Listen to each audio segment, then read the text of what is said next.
கவிச்சந்திராவின் audio நாவல்களை கேட்க விரும்பினால் சேனலை சப்ஸ்கிரைப் பண்ணிக்கோங்க. லைக் பண்ணுங்க, ஷேர் பண்ணுங்க, அப்படியே பக்கத்தில் இருக்க பெல் ஐக்கானையும் கிளிக் பண்ணுங்க.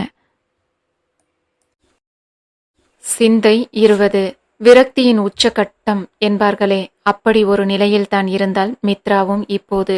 கையில் இருந்த அலைபேசியையே விழிகளில் வழியும் நீரோடு பார்த்தபடி மித்ரா படுத்திருக்க, அவளின் கையில் இருந்த அலைபேசி வேகமாக பறிக்கப்பட்டது.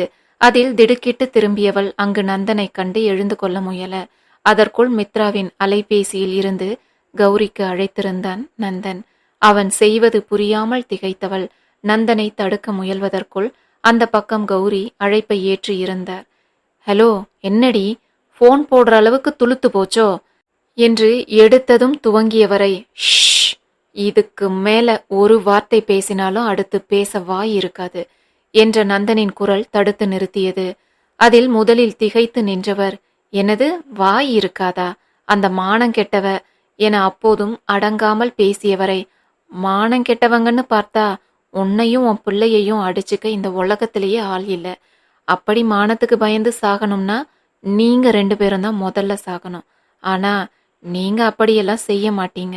ஏன்னா அதுக்கெல்லாம் மானம் வேணுமே என்றவன் சிறு இடைவெளி விட்டு, இன்னொரு முறை மித்ராவுக்கு ஃபோன் செய்யறத பார்த்தேன். நேர்ல வந்து உங்க மானத்தை மொத்தமா கப்பல்ல ஏத்திடுவேன். ஒரு முறை நான் வந்ததையே இன்னும் யாரும் மறந்திருக்க மாட்டீங்கன்னு நினைக்கிறேன். மறுபடியும் நான் வருவதும் வராததும் உங்க கையில தான் இருக்கு. ஒழுங்கா நடந்துக்கோ, இல்ல இந்த வயசான காலத்துல அவமானம் தாங்காம தூக்குல தொங்க வேண்டி இருக்கும் என அப்பட்டமான மிரட்டல் குரலில் பேசியவன் அந்த பக்கம் இருந்து பதில் வருவதற்கெல்லாம் காத்திருக்காமல் அழைப்பை துண்டித்து இருந்தான் நந்தன். நந்தனின் செய்கையிலும் பேச்சிலும் மித்ரா திகைத்து அப்படியே பார்த்தபடி அமர்ந்திருக்க, வாயில்ல உனக்கு, அவ்வளவு பேசுறாங்க அமைதியா வாங்கிட்டு இருக்க என அதே வேகத்தில் திரும்பி அவளிடம் கத்த துவங்கி இருந்தான் நந்தன். சற்று முன் தன்னிடம் இருந்த சாவியில் வீட்டை திறந்து கொண்டு அவன் இங்கு வந்தபோது கௌரியின் கோபக்குரலே நந்தனை வரவேற்றது. அதிலேயே மித்ராவின் அறை வாயிலுக்கு வந்தவன் அங்கு ஸ்பீக்கரில் கௌரி பேசுவதை கேட்டுக்கொண்டு படுத்திருப்பவளை கண்டு உண்டான கோபத்தோடு ஜெய் பேசுவதும் கேட்க அதே வேகத்தில் வந்து அலைபேசியை பறித்திருந்தான் நந்தன். அவங்க இப்போ மட்டுமா பேசுறாங்க என தன் சோர்வையும் மீறி நந்தனின் கோபத்திற்கு கொஞ்சமும் சம்பந்தமே இல்லாத குரலில் பேசினாள் மித்ரா. அதில் நந்தனின் கோபமும் இன்னும் தான் அதிகமானது. முட்டாள், அன்னைக்கு பேசினாங்கன்னா அதுக்கு நான் தான் காரணம். அவங்கள தூண்டி விட்டு நான் பேச வச்சேன். அன்னைக்கு உனக்கு உன்னை சுத்தி என்ன நடக்குதுன்னே தெரியாது. ஆனா இப்போ அப்படி இல்லையே, எல்லாம் தெரியும். திரும்பி பேசுறதுக்கு என்ன என எரிந்து விழுந்தான் நந்தன்.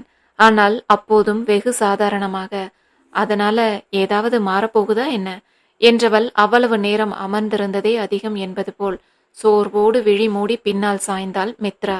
அதிலேயே அவளை கவனித்த நந்தனுக்கு அப்போதே மித்ராவின் முகத்தில் இருந்த களைப்பும் சோர்வும் பட வேகமாக அவளை நெருங்கி, ஏ என்னாச்சு, ஆர் யூ ஆல்ரைட் என்றான் நந்தன். அதில் விழிகளை லேசாக திறந்து நந்தனை பார்த்தவள் இல்லை என்பதாக தலையசைக்க, சட்டென அவள் அருகில் அமர்ந்து மித்ராவை தன் கைகளில் கொண்டு வந்து இருந்தவன், மித்ரா இங்க பாரு, என்ன செய்து உனக்கு என அவள் கன்னத்தில் லேசாக தட்ட, தெரியல என்று மட்டும் காற்றாகி போன குரலில் மித்ராவிடம் இருந்து பதில் வந்தது. உடனே அவளின் நிலையை உணர்ந்து சட்டென மித்ராவை தூக்கி கொண்டு காருக்கு விரைந்தான் நந்தன். மருத்துவமனையில் கொண்டு சென்று சேர்த்தவன் படபடப்போடே வெளியில் காத்திருக்க, சில நிமிடங்களுக்கு பிறகு வெளியில் வந்தார் அந்த பெண் மருத்துவர். நந்தன் அவரை வேகமாக நெருங்கவும், ரொம்ப வீக்கா இருக்காங்க, இப்போதைக்கு ஐவி போட்டு இருக்கேன், சரியா சாப்பிடாம தூங்காம பல நாள் இருந்திருக்காங்க போல, மனசுக்குள்ளேயும் எதையோ போட்டுட்டு குழப்பிக்கிட்டு இருக்காங்கன்னு தோணுது. அதான் உடல் அளவில் மட்டும் இல்ல, மனசளவிலையும் ரொம்ப வீக்கா இருக்காங்க. அதோடு குழந்தை என்றவரை, குழந்தைக்கு என்னாச்சு என்ற நந்தனின் பதட்டமான குரல் இடைமறித்திருந்தது. இல்ல, இப்போ எதுவும் ஆகல, ஆனா இவங்க இப்படியே இருந்தா 2 பேருக்குமே ஆபத்து தான். அவங்க நல்ல மனநிலையில் இருக்கணும், நல்லா சாப்பிட்டு நல்லா தூங்கி ரெஸ்ட் எடுத்தா போதும், உடல் தேறிடலாம், இல்லனா ரொம்ப கஷ்டம் 2 உயிருக்குமே என்றார் மருத்துவர். அவர் சொல்ல வருவது புரிய மித்ராவின் இன்றைய நிலைக்கான காரணமும் நந்தனுக்கு தெளிவாக புரிந்தது. அதில் இனி தான் சரியாக பார்த்து கொள்வதாக கூறியவன் மருத்துவரிடம் அனைத்தையும் கேட்டு தெரிந்து கொள்ள துவங்கினான். அன்று முழுவதும் மித்ரா மருத்துவமனையிலேயே ஓய்வெடுக்க வேண்டி இருந்தது. மறுநாள் மித்ராவை வீட்டிற்கு அழைத்து வந்தவன் உடன் இருந்து அவளை கவனித்துக் கொள்ள துவங்கினான். அப்போதைக்கு அதை மறுக்கும் நிலையில் எல்லாம் மித்ரா இல்லை. நேற்று அவள் அனுபவித்த வேதனைகள் அவளை மறுக்கவும் விடவில்லை. இப்போதைக்கு உடல் நலம் தேறுவதே முக்கியம் என்பது போல் அமைதியாகவே இருந்தாள் மித்ரா. ஓரளவு மித்ரா உடல் தேறி எழுந்து அமர மாலையாகி இருந்தது. மாலையில் எழுந்து வெளியில் வந்து அமர்ந்தவளை கண்டு, இப்போ எப்படி இருக்கு என்றான் நந்தன். என்று மட்டும் தலையசைத்தவள், சாரி, உங்களுக்கு ரொம்ப தொல்லை கொடுத்துட்டேன், இனி நான் பார்த்துக்கிறேன் என்றாள். மித்ராவின் முதல் பாதி பேச்சை கண்டு கொள்ளாமல், உன்னை இங்க கூடவே இருந்து பார்த்துக்க ஒரு ஆள் ஏற்பாடு செஞ்சிருக்கேன், நாளையில இருந்து வருவாங்க என்றான் நந்தன். இல்லை, அதெல்லாம் வேண்டாம், நானே என்னை பார்த்துக்கிறேன் என மித்ரா பதறவும், அதான் தெரியுதே உன்னை நீ பார்த்துக்கிட்ட அழகு என்றிருந்தான் நந்தன். அது எதிர்பாராத சூழ்நிலை. அதற்கு பிறகு அடுக்கடுக்கா நடந்த அதிர்ச்சி. மனசளவுல ரொம்ப காயப்பட்டு போயிருந்தேன். அதான் இப்படி. இனி நான் பார்த்துக்கிறேன் என்றவளை கூர்மையாக பார்த்தவன், அவங்க இங்க வந்து உன்னை பார்த்துக்கிறதுல உனக்கு என்ன பிரச்சனை என்றான். அதில் சட்டென ஒரு அமைதி நிலவ தலை குனிந்தவளின் குரல் வேண்டாம் என உறுதியோடு ஒழித்தது. இப்போது எந்த கேள்வியும் இல்லாமல் நந்தன் அவளையே பார்த்து கொண்டிருக்க, என் வாழ்க்கையில புதுசா ஒருத்தங்க வேண்டாம். நான் யாரு, நீங்க யாரு, இந்த குழந்தை யாருன்னு எல்லாம் இனி யாருக்கும் தெரிய வேண்டாம். தெரியறதையும் நான் விரும்பல என்றாள் மித்ரா. அதற்கு உடனடியாக நந்தனிடம் இருந்து எந்த பதிலும் வரவில்லை. இரு கைகளையும் கோர்த்தவாறு விழிமூடி சில நொடிகள் யோசித்தவன், இப்போ என்ன செய்யலாம்னு சொல்ற என்றான். எதுவும் செய்ய வேண்டாம்னு சொல்றேன். என்ன நானே பார்த்துக்கிறேன். இப்போ நடந்த தப்பு இனி நடக்காது என மித்ரா உறுதியான குரலில் கூறவும் பதிலின்றி நந்தன் பார்த்து கொண்டிருக்க, உங்க குழந்தைக்கு எதுவும் ஆகாது, நான் கவனமா இருப்பேன் என வாக்கு கொடுத்தவளை இப்போது இருக்கும் நிலையில் மேலும் வற்புறுத்த வேண்டாம் என எண்ணியவன், உன்னை நம்பலாமா என்றான். அதில் வேகமாக தலையசைத்தவாறு, கண்டிப்பா என்றிருந்தாள் மித்ரா. சரி, இனி கவனமா இரு, தினமும் வந்து நான் உன்னை பார்க்குறேன் என்றதோடு நந்தன் பேச்சை முடித்து கொள்ள, அதை கேட்டு திடுக்கிட்டாலும் மித்ராவும் பெரிதாக எந்த எதிர்ப்பும் தெரிவிக்கவில்லை. அவன் இதற்கு ஒத்துக்கொண்டதே பெரிது என தோன்ற நந்தனின் வார்த்தைகளை மறுத்து இதையும் கெடுத்து கொள்ள தயாராக இல்லை அவள். 2 நாட்களாக கோபத்தில் கொந்தளித்து கொண்டிருந்தாள் ஸ்வரா. அன்று மித்ராவை அவள் வீட்டிற்கு வந்து சந்தித்துவிட்டு சென்ற பின் நந்தனை நேரில் பார்த்து பேச இப்போது வரை முயன்று கொண்டிருக்கிறாள். ஆனால் அதற்கு இன்னும் வாய்ப்பு அமையவே இல்லை. இங்கு வந்துவிட்டு சென்ற அன்று சந்திக்க கேட்டபோது ஏதோ வேலையாக இருப்பதாக கூறிய நந்தன் மறுநாள் சந்திப்பதாக கூறியிருந்தான்.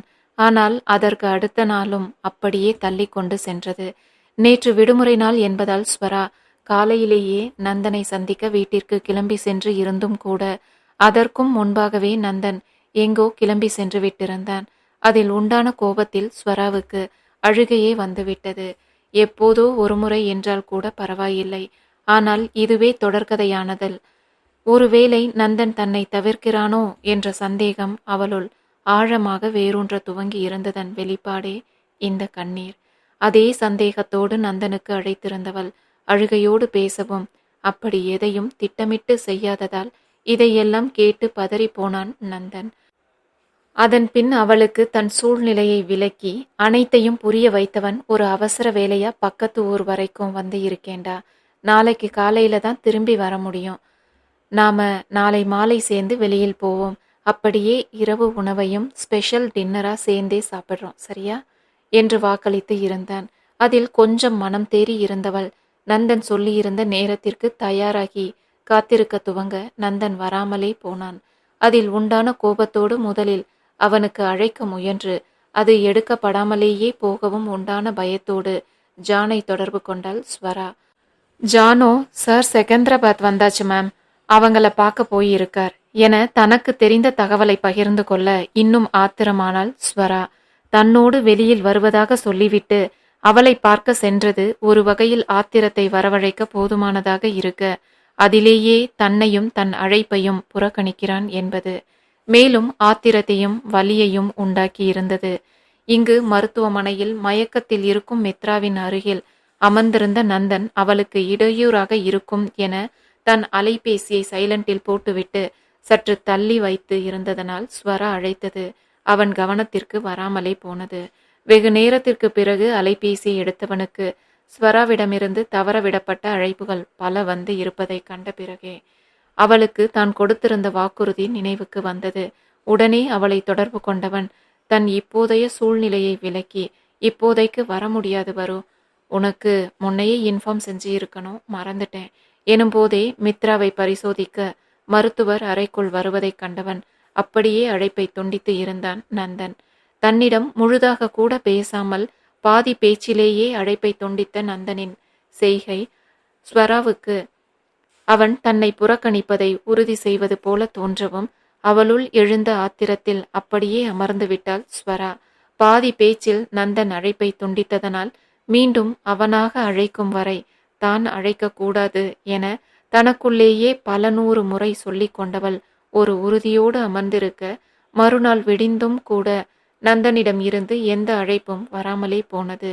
அதில் உண்டான ஆத்திரத்தோடு நொடிக்கு ஒரு முறை தன் முன் இருந்த அலைபேசியையே பார்த்து கொண்டு அமர்ந்திருந்தாள் ஸ்வரா. ஆனால் காலை என்பது மாலையான பிறகும் கூட நந்தன் அழைக்கவே இல்லை. இதில் மேலும் தன் சந்தேகம் உறுதியாகவே மீண்டும் ஜானை தொடர்பு கொண்டாள் ஸ்வரா. அப்போதும் இவளின் மனநிலை புரியாமல் நந்தனுக்கு நெருக்கமானவர் என்ற முறையில் ஸ்வரா கேட்கும் தகவல்களை ஒளிவு மறைவின்றி பகிர்ந்து கொண்டான் ஜான். சார் இன்னும் அங்கதான் இருக்காரு மேம், நாளைக்கு தான் ஆஃபீஸ் வருவேன்னு சொல்லி இருக்காரு என்று அவனுக்கு தெரிந்த தகவலை பகிர்ந்து கொண்டான் ஜான். அதில் அங்கேயே அவ கூடவே நைட்டு தங்குற அளவுக்கு போயாச்சா? இதுக்கு ஒரு முடிவு கட்டியே ஆகணும். நாளைக்கு ஆஃபீஸ் போகணும்னா எப்படியும் நந்தன் வீட்டிற்கு வந்துதானே ஆகணும். வரட்டும், பார்த்துக்கலாம் என பொறாமையும் எரிச்சலுமாக நந்தனின் வீட்டிற்கே வந்து காத்து கொண்டிருந்தவளை அமைதிப்படுத்துவது போல முன்னிரவில் வீடு வந்து சேர்ந்தான் நந்தன். அவளை இங்கு எதிர்பாராமல் கண்டு திகைத்தாலும் சந்தோஷமாகவே எதிர்கொண்டு, ஹே வாட் அ சர்ப்ரைஸ் என புன்னகையோடு ஸ்வராவிடம் பேச முயன்றவனை கூர்மையாக பார்த்தவள், சர்ப்ரைஸா இல்ல டிஸ்டர்பன்ஸா என்றாள்.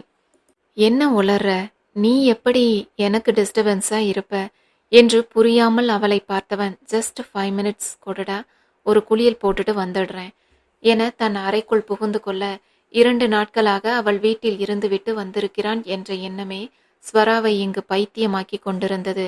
அதில் ஆத்திரமும் லேசாக எட்டி பார்க்கும் அழுகையுமாக இங்கும் அங்கும் நடை போட்டு கொண்டிருந்தவள், நோ, நான் அழக்கூடாது, நான் ஏன் அழணும் என மீண்டும் மீண்டும் தனக்கு தானே சொல்லிக்கொண்டு கண்ணீரை உள்ளிழுத்து கொள்ள முயலும் போதே குளித்து வேறு உடைக்கு மாறி வந்திருந்தான் நந்தன். என்னடா இந்த நேரத்துல இங்க, என்ன ரொம்ப மிஸ் பண்ணியா என்ன? சாரி ஸ்வீட் ஹார்ட், திடீர்னு ஒரு சுச்சுவேஷன், சொன்னது போல வர முடியாம போச்சு என நந்தன் பேச, ரொம்ப முக்கியமான வேலையா என ஒரு மாதிரியான குரலில் கேட்டிருந்தாள் ஸ்வரா. ஆமாடா என்றவனை ஒரு மாதிரியாக பார்த்தவள், என்னை விடவா என்றாள். இது என்ன கேள்வி என நந்தன் மேலும் ஏதோ பேச துவங்கும் முன், வேற எதுவும் சொல்ல வேண்டாம், நீங்க சொன்ன வேலை என்னை விட முக்கியமானதான்னு மட்டும் சொல்லுங்க என மீண்டும் ஒரு மாதிரியான குரலில் கேட்டாள் ஸ்வரா.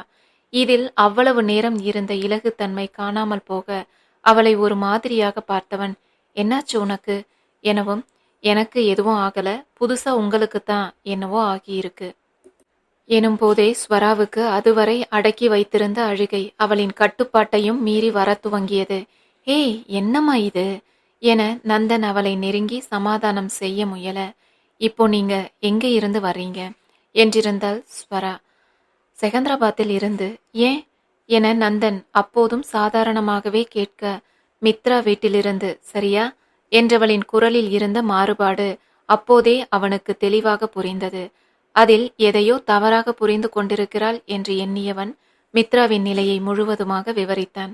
அதை கேட்டும் கூட, அவ எப்படி போனா நமக்கென்ன, உங்களுக்கு அங்க என்ன வேலை, 2 நாள் அவ கூடவே நீங்க ஏன் இருந்தீங்க என ஆத்திரத்துடன் கேட்டவளை, அங்க நிலைமை அப்படி, அதான் என அப்போதுமே நிதானமாக பதிலளித்து கொண்டு இருந்தான் நந்தன்.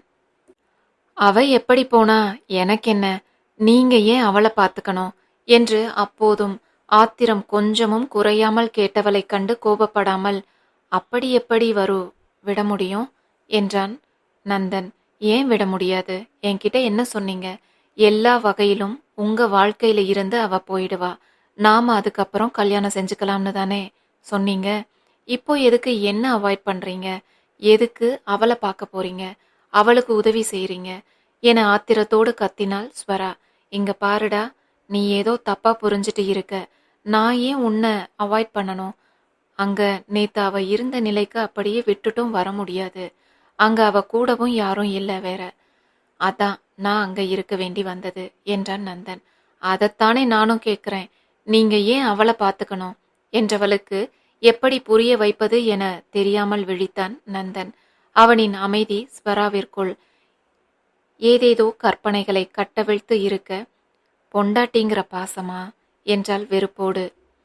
ஹே சீச்சி, என்ன பேசுற நீ? அவளோட இந்த நிலைமைக்கு நான் தானே காரணம். அதோட குழந்தைக்கும் எதுவும் ஆகிடக்கூடாது இல்ல என்றவனுக்கும் ஸ்வரா பேசும் விதம் பிடிக்கவில்லை என்றாலும் எதை எதையோ எண்ணி குழம்பிக் கொண்டிருக்கிறாள் என புரிந்தே அப்போதும் அமைதி காத்தான் நந்தன். குழந்தை தானே உங்களுக்கு முக்கியம். அவ கூட இருந்து பார்த்துக்க நான் ஒரு ஆள் ஏற்பாடு செய்யறேன். அவளுக்கு டெலிவரி ஆகும் வரை அவங்க பொறுப்பா எல்லாம் பார்த்துப்பாங்க. ஆனா நீங்க இனி அங்க போகக்கூடாது என திட்டவட்டமாக கட்டளை குரலில் கூறினாள் ஸ்வரா. நோ வரு, அது சரிப்பட்டு வராது என்றவனை ஒரு முறைப்போடு பார்த்தவள் ஏன் என்றாள். மித்ராவுக்கு அதுல விருப்பம் இல்ல என மேலும் எதையோ பேச முயன்றவனே, ஓ, இதில் விருப்பம் இல்லையாமாம். அப்போ மேடமுக்கு எதுல விருப்பமாம்? நீங்களே அடிக்கடி வந்து கொஞ்சறது தானா என இடக்காக வந்தது ஸ்வராவிடமிருந்து கேள்வி.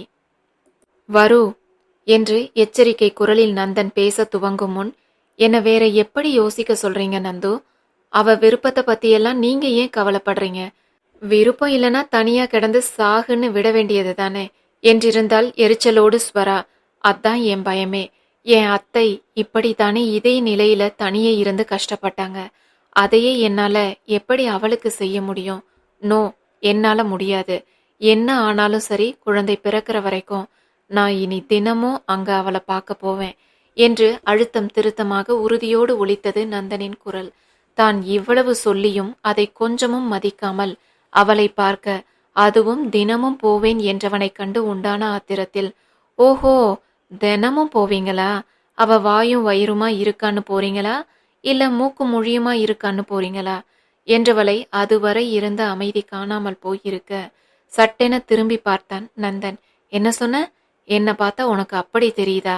இல்ல என்ன நீ புரிஞ்சு வச்சிருக்கிறது அவ்வளவுதானா என்றவனின் குரலில் இருந்த வெறுமையை கண்டு கொள்ளாதவள் வார்த்தைகளை சிதறவிட்ட பின்பும் இன்னும் ஆத்திரம் அடங்காத குரலில், என்ன இருந்தாலும் அவ உங்க பொண்டாட்டி தானே. உங்க குழந்தைக்கு வேற அம்மா ஆக போறா. அதான் கிடைச்ச வரைக்கும் லாபம்னு என மேலும் என்ன சொல்லி இருப்பாளோ ஒற்றை விரல் நீட்டி எச்சரித்தவாறு தன் முன் கண்கள் சிவக்க ருத்ரமூர்த்தியாக நின்றவனை கண்டு திகைத்தாள் ஸ்வரா.